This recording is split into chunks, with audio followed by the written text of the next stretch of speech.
Bill McCollum, the former GOP congressman from Florida and the former Florida Attorney General. All right, less than a week to go, Bill. What's your call? Well, I'm not sure who's going to win this election. This is a really interesting election. It's been tight all the way through. It's tightened more according to what I see.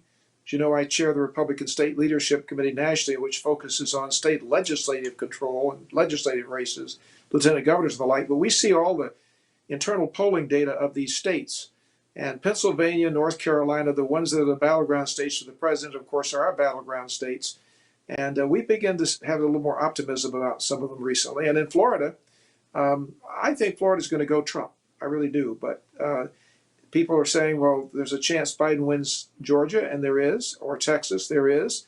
But I think both of those states are likely to go to Trump. But, you come to North Carolina, you come to Pennsylvania, you come to Michigan and Wisconsin, it's not quite so clear. Those are really the critical states, I think. On election day, we usually, Bill, know the winner by the end of the day. Do you think there is a chance we will not know the winner by the end of the day? If it's as tight as I think it's going to be, yes, there's a real good chance of that because of the ballot count. That's, my state of Florida, you count the absentee ballots, the supervisors do. They have to be in by, the end of the day on election day. They just dump all those out early. So you're going to see those results maybe first before you see the ballots cast on election day.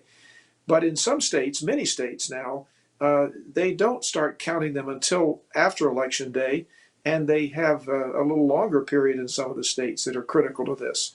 So I think we should know, I hope we know, within a couple of days of this, maybe even that day if it's really not that close. But a close election, Larry, Pennsylvania, North Carolina, et cetera, probably going to be 2 or 3 days at least. If Trump loses, would you agree that what defeated him was the coronavirus? Probably so. I think that the perception of the coronavirus has been a really tough thing for him to overcome. I think people tend, first of all, Larry, to blame the president for anything that they feel is going bad in the country as a whole. It may not be his fault, but with his personality, his nature, etc., and those various press conferences, and the many, many times the media and the Biden campaign have tried to say it's his fault, a lot of people believe that. Actually, I think he's done quite a good job in terms of this virus. It's not something anybody could really, truly control. That's a misnomer. But again, the public wants to see it out of the way. Think about the amount of effort he went in early on to stop the virus from coming in from China, to stop the flights, the aid that he gave to New York and other states by getting the private industry to build the ventilators and to build up the supplies that were short, and on and on and on to the point that we now have had this super charged up effort to create a vaccine. It may not be here by election day or even the end of the year, but it's farther along than it would have been, I think, had anyone else been president. He's not going to get credit for that. He doesn't, well, in some quarters, but in some critical places he doesn't. And you look at Wisconsin, for example, where it spiked recently. I think he has a good chance of winning that regardless of what I hear.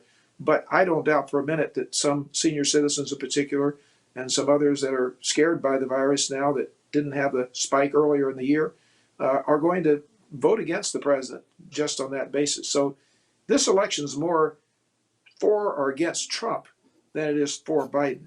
Yeah. Are you surprised at Biden's poll numbers in Florida?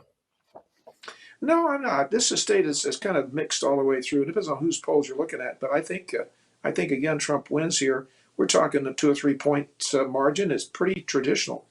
And places like the Villages, I'd be very surprised if Trump doesn't win that. And even though I know some of the senior vote is not there, they say that was before. But the surprise, if there's any here in Florida, is the large support he has from the Hispanic community. Not just the Cuban American community, but most of the Latin America community that's down in Miami and South Florida. And it's very strong, and the opposition to Biden is very strong. So that's one of the reasons I feel pretty confident that Trump wins this state. I lived there for 20 years in Dade County, and I can't figure Florida out. When they talk about the Latino vote, is it securely Democratic or not? Dade County used to be the controlling county in the state. What's going on? Well, Florida's really a mixed bag. You have various factions inside the uh, Latino community, if you will. Remember, the Cuban American community is only it's under 50% of the Hispanic vote in the state of Florida. We've had a lot of migration from Venezuela, from Colombia, a lot of it from Central America and other Latin American countries. So that if you add them all up, they're dominant. And then there's the Puerto Rican vote now in Central Florida, which has changed the complexion around my home area of Orlando, since many of the Puerto Ricans are more inclined than other Hispanics to vote Democrat right now. So it's an interesting state. I heard some of the Bush people talking the other day about the bellwether counties in Florida to look for early on election night, and will be an early state reporting, comparatively speaking. And I agree with them. Hernando County and Duval County, which should go heavily for Trump, they did last time. Hernando's just north of Tampa. It's kind of one of those things that comes in early, and if it goes his way, then chances are it's headed that way. What about those who fear Election Day? Upheaval, marches in the streets. I don't think that's going to happen. I know everybody's worried about it on election day. Certainly not going to happen that day, I don't think. And I don't think it's going to happen right after that. Now, could we have a backlash either way?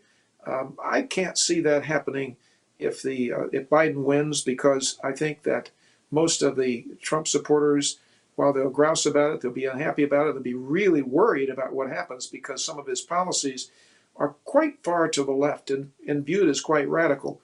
I don't think they're going to go out in the streets. Now, there may be some of those who were participating in the organized rioting that was really sad that went on in the Black Lives Matter movement after the fact. And I'm not accusing all the people involved of that. There were legitimate protesters. But there certainly were people organized to be rioting, whether it's Antifa or whatever you want to call them.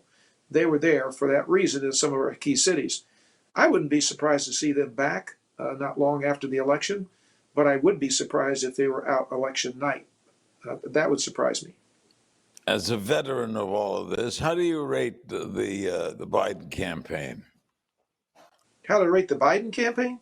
Yeah, the Well, Biden I find campaign. it the Biden campaign is very unusual in that he didn't go out and really campaign in the traditional sense of barnstorming. It's more like going back to the days in the 1920s, Harding and some of those who basically sat on the front porch and didn't go anywhere. But he was relying on some campaign strategists who told him, just let let Trump defeat himself.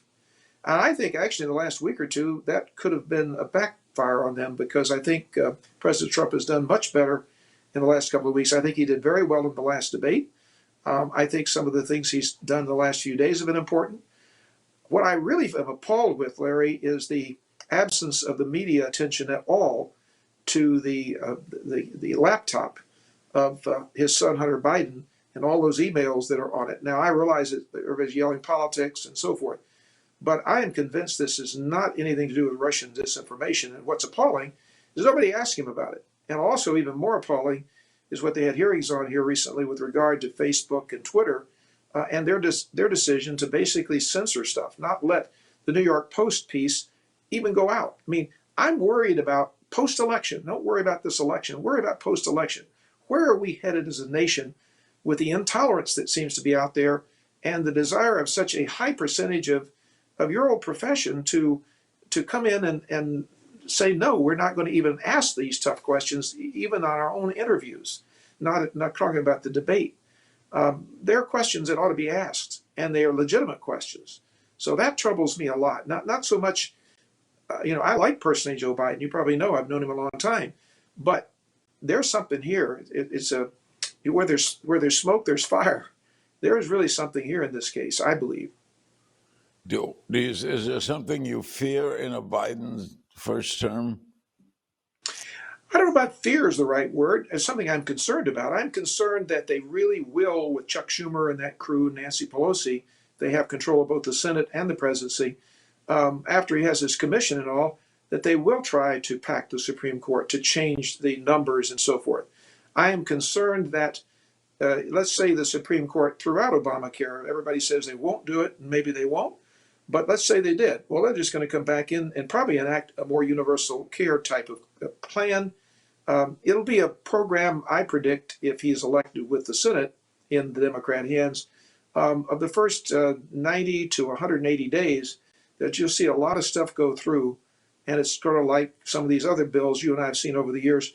A lot of senators and House members won't have read them, and the public's going to find out about them after the fact, and they can be pretty far-reaching to appeal to the group of identity politics supporters that he has.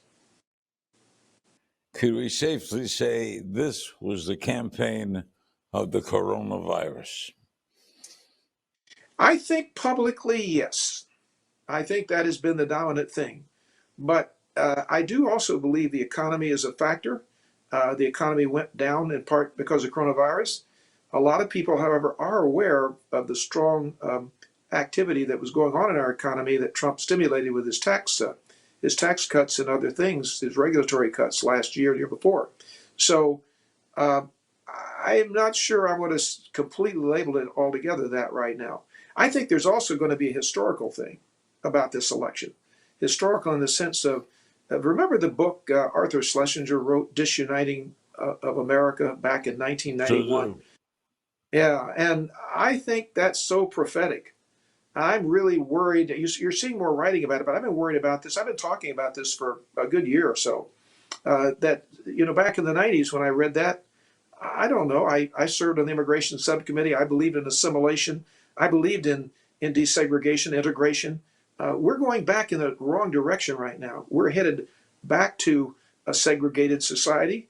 We're not assimilating all of the people who come here the way we should.